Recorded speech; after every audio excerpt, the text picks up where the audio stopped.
भारतीय बौद्ध संघ की राष्ट्रीय परिषद की आज बैठक है और ये 6 महीने बाद बैठक की जाती है। पूरे देश के प्रतिनिधि यहाँ उपस्थित रहते हैं, राष्ट्रीय पदाधिकारी भी उपस्थित रहते हैं, प्रदेश के प्रदेश अध्यक्ष, प्रदेश के संगठन मंत्री उपस्थित रहते हैं। पूरी 6 महीने का हम लेखा जोखा पूरा तैयार करते हैं कि 6 महीने में हमें क्या करना है, संगठन को कैसे आगे बढ़ाना है। इसलिए ये मीटिंग आज रखी गई थी दिल्ली में, और जिसमें हमारे आदरणीय जटिया जी उपस्थित हैं, हमारे सभी पदाधिकारी उपस्थित हैं। आज की जो मीटिंग है कि आज निर्णय लिया गया है कि संगठन को हम मजबूत करेंगे। उसके साथ साथ में दिल्ली में हमने 26 नवंबर को संविधान दिवस पर 1 लाख संविधान हमने बांटा था दिल्ली के अंदर।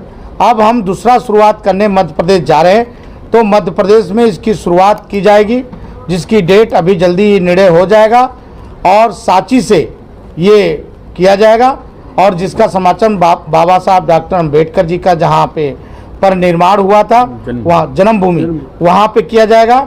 और बाबा साहब डॉक्टर अम्बेडकर के अनुयायी मध्य प्रदेश में रह रहे हैं, उनके घर तक पहुँचा जाएगा। ग्राम प्रधानों को भी दिया जाएगा संविधान, सरपंच को दिया जाएगा और सभी मंत्रिमंडल को दिया जाएगा, चाहे किसी पार्टी का हो। हमें किसी पार्टी से कोई इतराज़ उसमें नहीं रहेगी, हम संविधान बांटेंगे। लेकिन देश के प्रधानमंत्री जी ने जो कहा है, देश के प्रधानमंत्री जी ने कहा कि हर घर संविधान होना चाहिए। आदरणीय प्रधानमंत्री जी को मैं धन्यवाद देता हूं, और प्रधानमंत्री जी का जो कारवा है कि घर घर तक संविधान बंटना चाहिए, लोगों तक पहुंचे कि संविधान हमारा क्या है, हमारे भारत की प्रीमियम क्या है, हमारे भारत के संविधान में कितने अनुच्छेद हैं, भारत के संविधान को कैसे मजबूत किया जाए और हमारा भारत का संविधान कितना मजबूत है। ये देश के प्रधानमंत्री जी और गृह मंत्री जी ने ठाना है कि घर घर तक संविधान पहुंचाना है। तो भारतीय बौद्ध संघ के संरक्षक माननीय डॉक्टर सत्यनारायण जटिया जी और माननीय अर्जुन राम मेघवाल जी और हम भारतीय बौद्ध संघ ने ये भी ठाना है कि हम पूरे देश में 3 करोड़ संविधान बांटकर और लोगों तक पहुंचाएंगे, जिसकी शुरुआत हमने दिल्ली से किया है। दिल्ली के बाद हम मध्य प्रदेश होगा और मध्य प्रदेश के बाद हम उत्तर प्रदेश लेंगे, फिर गुजरात, राजस्थान लेंगे। अन्य प्रदेशों में हम 2030 तक ये संविधान बांटकर उसके दिल्ली में एक बड़ा रैली करेंगे, जो रामलीला मैदान में उसका समापन किया जाएगा।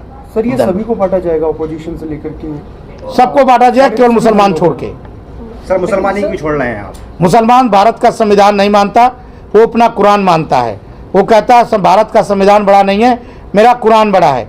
इसलिए बाबा साहब डॉक्टर अम्बेडकर की फोटो भी लगाना वो अपमान समझता है। इसलिए हम भारत के संविधान, पवित्र संविधान को उसके हाथ में नहीं देंगे। ये आपका कहना है या किसी मुसलमान का मत है? कोई वीडियो, कोई रिकॉर्ड? आपको मालूम होना चाहिए। आपको जो प्रधानमंत्री योजनाएं कर रहे हैं उस योजना को नहीं मानता। आपको कोरोना में देख लीजिए, उसने कहा मैं वैक्सीन नहीं लगाऊंगा। भारत का संविधान कह रहा था वैक्सीन लगाओ। भारत का संविधान ने कहा 3 तलाक खत्म होना, जो कहा 3 तलाक नहीं मानूंगा। उन लोगों ने 3 तलाक की भी विरोध किया। तो भारत का संविधान, हर देश का, यहाँ देश का मौलवी कहता है भारत संविधान बड़ा नहीं, मेरा कुरान बड़ा है। तो मैं आपको बता देना चाहता हूँ मीडिया के माध्यम से कि कुरान बड़ा नहीं है, संविधान बड़ा है। इसलिए हम आपको संविधान नहीं देंगे, हमारा पवित्र संविधान है। धन्यवाद। सवाल ये है कि जब संविधान बन रहा था उनके मेंबर मुसलमान भी थे, तो आप उसको नहीं मानते? देखिए, संविधान जब बन रहा था तो उस समय मेंबर थे, लेकिन जब देश बंटवारा हो गया तो जब जिन्ना ने देश को बंटवारा किया, 2 टुकड़ा किया, तो बाबा साहब डॉक्टर अम्बेडकर ने शीर्ष से कहा था कि जो मुसलमान देश में रहते हैं, देश में रहेगा, उसका अधिकार छीनना चाहिए। क्योंकि आपने बंटवारा कर लिया, दलितों ने बंटवारा नहीं किया, डॉक्टर अम्बेडकर ने बंटवारा नहीं किया। और बाबा साहब डॉक्टर अम्बेडकर ने पार्लियामेंट में संविधान के समय खुद बोला, जब संविधान की उनकी भाषण हुई तो उन्होंने कहा कि ये जो हमारे देश में बंटवारा हुई है ये सबसे घातक होगा। जो देश में मुसलमान रहेगा वो अपने कुरान और शरीयत को मानेगा। घर घर जो है बांटेंगे संविधान, आप कह रहे हैं मुसलमान को छोड़ देंगे? हम नहीं बांटेंगे मुसलमान। प्रधानमंत्री की बात से सकारात्मक पहलू होगा, आपको लगता है सर? बहुत ज्यादा सकारात्मक पहलू होगा। हाँ, क्या सकारात्मक पहलू होगा सर? एक हमारा पहला पहलू है, जैसे वो हमें कहता है तो हम उसको कहते हैं कि हम भारत का संविधान उनको नहीं देंगे। हाँ, बहुत बहुत शुक्रिया सर, धन्यवाद।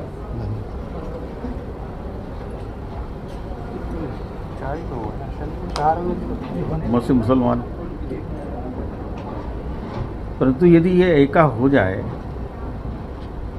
ये तो संविधान का अभिप्राय था ही था। संविधान के लागू होने के बाद आज हम जो दृश्य देख रहे हैं, जो बांग्लादेश में हो रहा है, जो पाकिस्तान में हो रहा है, वहाँ की जो आबादी हिंदू आबादी है, उनके ऊपर जो प्राणघातक हमले और लूट और जिस प्रकार से क्रूर अत्याचार हो रहे हैं, उसके चलते हुए इन सारी बातों का जो कहा गया है, ऐसा मानस यदि बनता है तो किसका दोष है? तो कुल मिलाकर के हम आज भी मानते हैं कि जो हिंदुस्तान का नागरिक है, वो हिंदुस्तान के प्रत्येक नागरिक को इस संविधान को समझना चाहिए और इस संविधान को स्वीकार करना चाहिए। परंतु यदि कोई खुल करके बोले, और मैं सोचता हूँ कि जब कोई पार्लियामेंट में जाता है तो वो संविधान की शपथ लेता है और उसकी प्रतिज्ञान भी करता है, तो कुल मिलाकर के उस बात को कायम रखना, उसको याद दिलाने के लिए। और यदि किसी को संविधान पढ़ना है तो हम मना थोड़ी करें, वही तो बांटने का काम है। हम किसको बांटते हैं या ये संगठन किसको बांटता है, यह तो इसकी अपने निर्णय की बात होती है। और किसी को संविधान पढ़ना है और संविधान पर चलना है तो इससे किसी का इनकार नहीं है। कोई चलना चाहे, संविधान को मानना चाहे, और यदि वो आग्रह करे कि हम संविधान को मानते हैं, ऐसी घोषणा करना चाहे, तो निश्चित रूप से सकारात्मक बातों को देखते हुए वो आगे भी किसी प्रकार के निर्णय लिए जा सकते हैं। परंतु आज की परिस्थितियों में अभी हमने इतना ही तय किया है कि जितना हम ये कर सकते हैं, क्योंकि हम अपने लोगों को तो बताएं, वो लोग अपने नहीं है ऐसा हम नहीं कह रहे, किंतु वो अपनापन तो बताएं। हम बंधुत्व भाव जो कहते हैं, फ्रेटर्निटी कहते हैं, तो फ्रेटर्निटी जो है वो बंधुत्व भाव की फ्रेटर्निटी दिखाई तो देना चाहिए। तो निश्चित रूप से हम यह भी कहना चाहेंगे कि संविधान ने जो बांध कर, संविधान यानी सबको उस नियम से बंधा हुआ रहना चाहिए, क्योंकि सम शब्द लगा है इसमें, संगच्छद्धम संवद्वद्धम समवो मन्नासी जानताम, ये जो अपना वेद वाक्य है, उसी आधार पर ये संविधान का जो शब्द बन गया है, उस संविधान में सब बंधे रहें। और एक दिन ऐसा आए कि हम संविधान को ये कैसे कि हमने सबने, भारत के सभी नागरिकों ने बजाय जाति वंश मूल ये वो सब करके, मजहब उनको छोड़ करके हमने इसको अच्छा सर्वोपरि माना है, देश इसी से चलने वाला है। तो निश्चित रूप से हम उस दिन की प्रतीक्षा भी कर रहे हैं, यही हमारा लक्ष्य है। सर, एक सवाल था, बिच्छू जी से भी है और आपसे भी है, कि वो कौन लोग हैं जो ये नारा दे रहे हैं कि ब्राह्मण मुक्त बौद्ध बिहार, और वो कौन कौन से संगठन हैं जो इस तरह के बातें बोलकर कह रहे हैं कि भाई लगातार यानी कि ब्राह्मणों ने बौद्धों के मंदिरों पर कब्जा कर रखे हैं और वो मुक्त किए जाएं? देखो, वो इतिहास में जाने की बात नहीं है। अब तो इतिहास की जो गलतियाँ हुई हैं उसको याद करके अपना मन खराब नहीं करना है। इतिहास में जो अच्छा हुआ है उसको याद करके आगे बढ़ना है। इतिहास हम अच्छा बनाएंगे, हम अच्छा इतिहास बनाएंगे तो निश्चित रूप से वो इतिहास अच्छा बनेगा। संबल के मंदिर हरिहंत को लेकर भी सवाल उठ रहा है कि वह बौद्ध मंदिर था या अब तो मस्जिद दिखाई जाती है, दिख रही है मस्जिद, और एक तरफ कहते हैं कि वो हिंदू मंदिर, एक तरफ कहा जा रहा है कि बौद्ध मंदिर है। देखो, ये तो सभी जानते हैं कि एक समय एक काल ऐसा था जिसमें सब मंदिरों को तोड़ करके उस पर ताबीर की गई थी मस्जिदें। अब वो तो ऐतिहासिक बात है। सब मंदिर बहुत बिहार तोड़ के मंदिर नहीं बनाए गए हैं, सब सारी बातें हुई है, परंतु इस बात को कहने से लाभ क्या होने वाला है? मैं उन बातों को नहीं कहना चाहता हूं जिससे देश में वैमनस्य पैदा हो, जिसमें दूरियां पैदा हो। हम ये चाहते हैं कि जो भी कुछ है समझ के साथ बात होना चाहिए और आपसी भाईचारे के साथ बात होना चाहिए। भाईचारे से बढ़कर के दुनिया में कोई चीज़ नहीं है। हमने तो अपने देश में जब कोरोना आया था तो अपने दुनिया के देशों को और उनका उपचार करने के लिए कोरोना का हम दवाइयाँ देने का काम हमने ही तो किया था। सर आपने कहा कि इतिहास की अच्छी बातों को याद रखना चाहिए, लेकिन औरंगजेब को लेकर के भी कहा जा रहा है कि वो आक्रमणकारी था, उसके कब्र पे बुलडोजर चलानी चाहिए। आपने कहा कि अच्छे बात क्या है कि जो कह रहे हैं उनसे पूछो, हमने नहीं कहा। ठीक है, धन्यवाद। देख पीछे बढ़ जाएगा। कुछ बोलना चाह रहे हैं? थैंक यू, धन्यवाद।